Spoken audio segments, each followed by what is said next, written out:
welcome back to Captain of Industry. This is already episode 10 in our Let's Play series, and this is an amazing, super important episode. We have completely revamped the island. I'm going to show you that. We're right now in year 64, so 28 years have actually passed since the end of the last episode.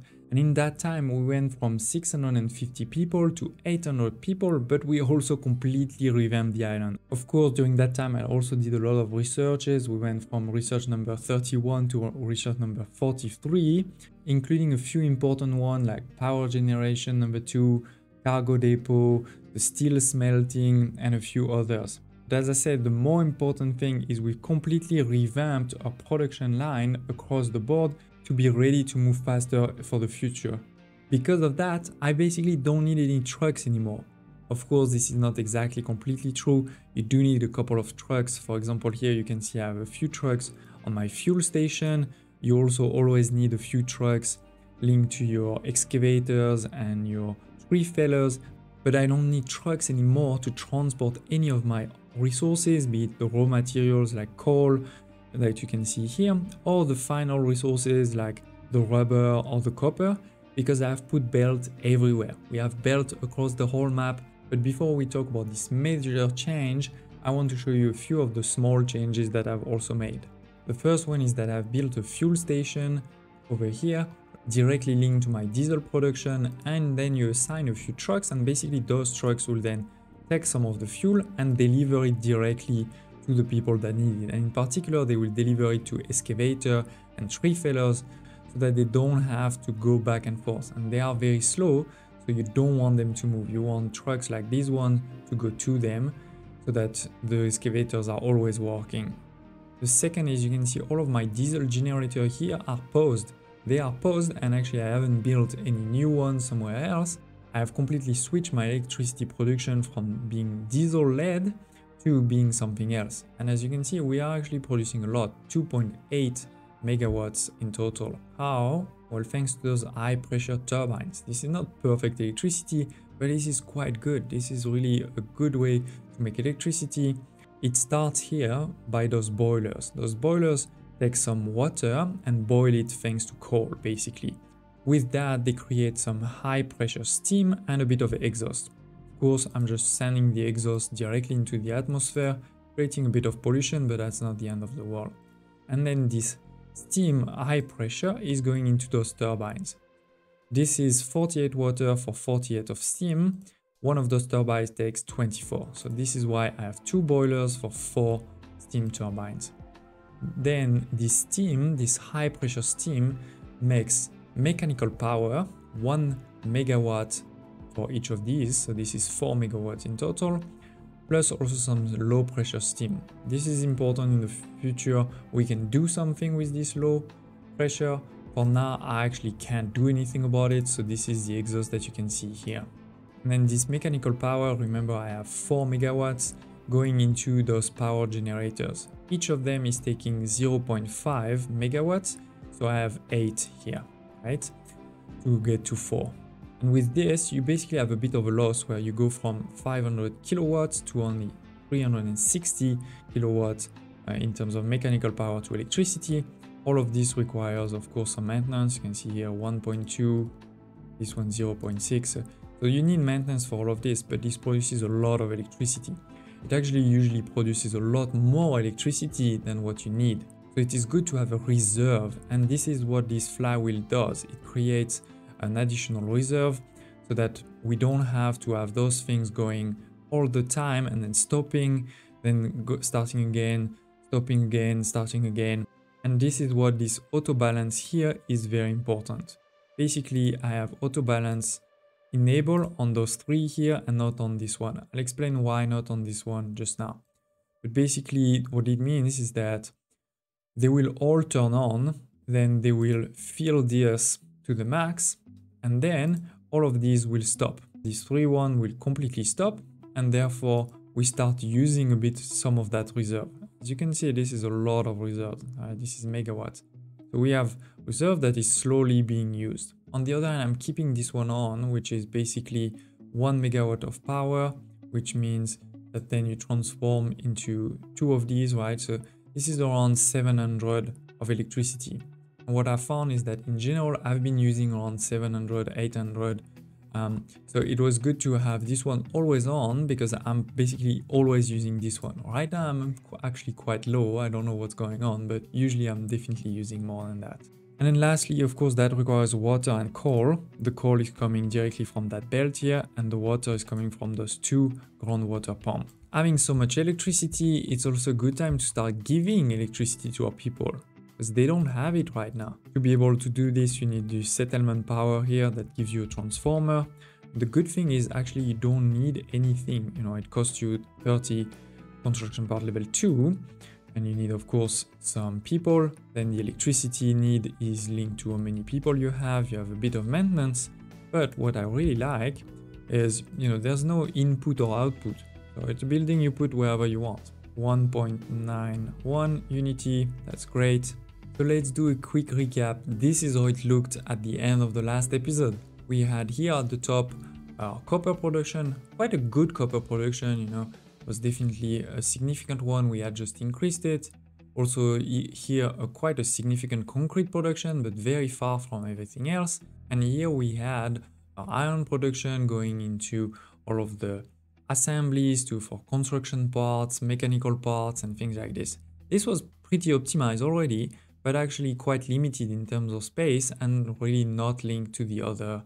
Now this is the exact same picture, but with a completely new revamped production. As you can see, all of the productions that were here have disappeared. The copper production over here has disappeared. The concrete factory over here has disappeared. But now we have all of these here, and we have a lot of belts. We have this belt here, this belt coming from there, those one over here. So let's discuss a bit what is actually happening. So the idea is to stop using trucks because they are unreliable. They require a lot of diesel. You also obviously need a lot of parts to build those vehicles. And lastly, they don't transport a lot of resources, right? It's 20 resources for those level 1 trucks. Replace all of this with belts. Belts, you know, it always moves at the same speed. Yes, they do use a bit of electricity, but as we just saw, I am able now to produce a lot of electricity for just a bit of coal and a bit of water. So that's not a problem here. And with this idea of long belts, you can really centralize all of your production, which will also simplify a lot of life. Basically, all of the input, as I said, are coming here, right? You can see here a lot of the coal, the limestone, the copper. Here it's all the iron, the sand. All of this is coming into this big center, which requires it all, right? We have our concrete here that's going to take limestone and coal. Here we have our blast furnace for copper, here blast furnace for iron. So all of this will then work all together, creating here a lot of iron, here a lot of copper, here a lot of concrete. And all of this is used to create things, right? We're using the concrete and the iron to create our parts level 1. We're using our copper and the rubber that's coming from over here to create electronics. We're using some more iron here to create some mechanical parts or also some vehicle parts here. And all of this is connected, right? Because for example, electronics is used into your construction part level 2. It's also used into your maintenance depot and your lab equipment. So it's great to have all of this together so then you can easily redirect where it is needed. I'm not saying that this is perfect, and yes, for sure I have left more space than needed in the middle, but it's just to make sure that it's also easy in the future to upgrade if needed, to do a few other things without rebuilding the whole thing. So again, let's do a quick recap of what we're producing here. With this small layout here, we're producing 80 copper per minute. With this here, we're producing 200 iron per minute. With this here, we're producing 100 concrete per minute. With this here, 100 construction part level 1 per minute. More than 20 construction part level 2, 72 electronics per minute. And similarly, 72 mechanical parts per minute. And of course, this is aligned and calculated so that this is enough to feed into our construction part, but also to feed into maintenance and also into research here. And here, the last thing I haven't rebuilt yet from the former build is here we have those two assembly electrics producing lab equipment. They're producing 12 each. So that's 24, which means this is enough for 6 research centers. So let's build them. And with 6 research centers like that, you can definitely do a lot of research pretty quickly. Let's go to fast and see them built. Of course, now it's gonna take a minute for these parts to be delivered everywhere for it to start, but we're definitely going to be able to restart researching very quickly many new things. Of course, as you can see, this requires a lot of conveyor belts, in particular because these are still level 1 conveyor belts that can only take 60 throughput per minute. So often you need multiple conveyor belts of the same resources. For example, here in terms of the iron ore, each of these blast furnace needs 24 per minute to run at full speed, right? And therefore, this is 48, this is basically one belt, which is why you see many of those belts here. But the important thing is that all of the trucks will only deliver to this one, and then this one will, just directly deliver to those ones. All of these conveyor belts required a lot of construction part level 2 and rubber for me to build it, which is basically the main reason why it took so many years between those 2 episodes. For example, if you think about this conveyor belt like this, this is more than 200 construction part level 2 and 200 rubber just for that one here.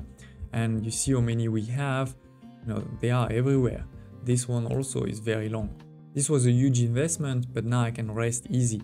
This can work really well. This can produce a lot per minute, so we can expand very quickly if we want. But it wasn't so easy to build, for sure.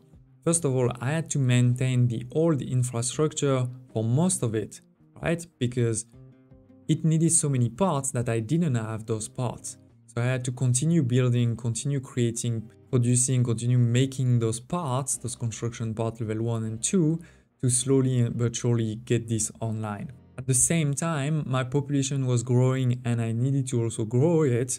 So I had to use construction part level 2 and electronics, to improve that. And at the same time, my electricity production was obviously growing if I wanted to keep something on and start something new. So I also had to use parts at the same time to increase my electricity production like we saw over here. And also while doing it, I faced a bit the problem I was trying to avoid, which is I wanted to get off trucks because the trucks are unreliable. So while you can put priorities for import and export in terms of your resources, this is not perfect, especially if you have many things in priority number 1. And for example, what happened is I got really low on diesel, which is really dangerous because everything needs diesel, from your electricity to just your trucks moving. Not because I didn't have crude oil or something like that, but actually because I needed coal, and too much coal was used by this new production here to fill those new deposits, and not enough was being sent to my basic distillers. Now, does that mean that we are out of the wood and everything is perfect? No, definitely not. We actually have 2 major problems right now. Problem number 1 is oil. This is quite a well-known one, problem that many have faced in their playthrough. The oil on your first island is quite limited. You start in this case here with 75,000. Of that reserve, I only have 41% remaining. This is still quite a lot. Definitely we have time, it's not a problem tomorrow, but still this will become a problem. The other reason why we definitely have time is because I'm actually not using that much oil anymore. Because again, now we're not using the diesel for electricity anymore, so all of this is stopped. And similarly, my trucks are moving a lot less than before, or they're moving also very small distances, like they're only moving between this excavator and this reserve here, for example. The solution is quite easy. We have those oil rigs. We have one here, for example, a second over here also that we can start repairing. And this has a lot more, right? This has 2 million crude oil barrels versus the 75,000 on our island. So we're gonna have a lot here. The only thing is, if we want to make it sustainable, we obviously need a cargo to take it back and forth. We have a cargo, but we need a cargo depot. We have actually unlocked it, but now we need to build it. And I want to build it here, so that is why I'm expanding this zone over here. But definitely this is a problem we can fix. I'm not worried here. The second problem in terms of limited resource is water.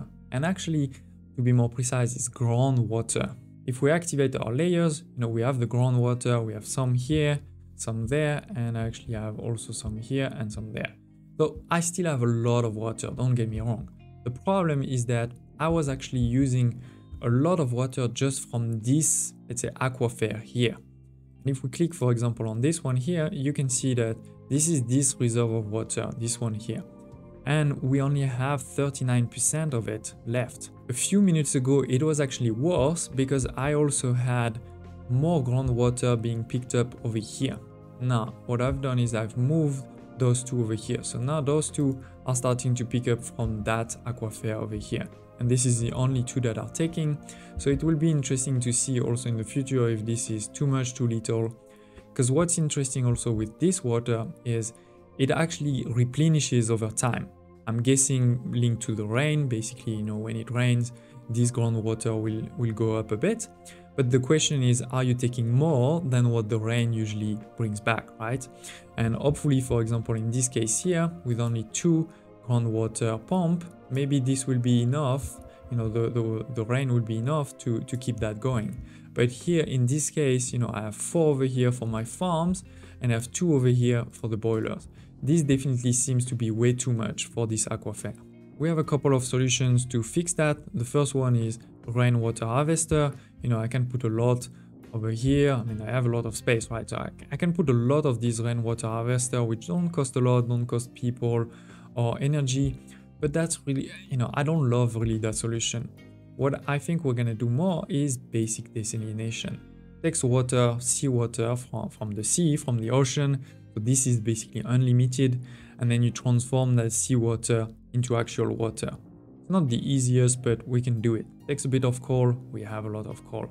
So this will be unlimited in a sense, and therefore could help us to stop using so much groundwater. In particular, I'm thinking for my electricity production.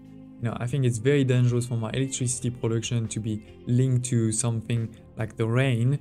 So I want to make sure that it is very safe. And lastly, now that we have restarted our research, I want to make sure that we research the ship weapons and ship armor very soon so that we can send our ship across the map to start fighting pirates. You know, we see them here. I'm pretty sure all of these are also pirates at some point. So before we start expanding, I want to make sure that our ship is a bit more stronger. I'd love to hear your thoughts about this new layout. It's definitely a huge change. I love it. I hope you do too. And I'm really excited about the next few episodes because I think we're going to be able to really accelerate, to do a lot of new things. As I said, we of course also need to do the steel very soon and get then into the level 3 parts. We need to build our cargo depot and start using really cargo ship. We have the new fuel. So a lot of exciting things coming, and we are still very far from the end of the game. So I hope you're enjoying this. Don't hesitate to smash the like button if you did, and I hope to see you next time.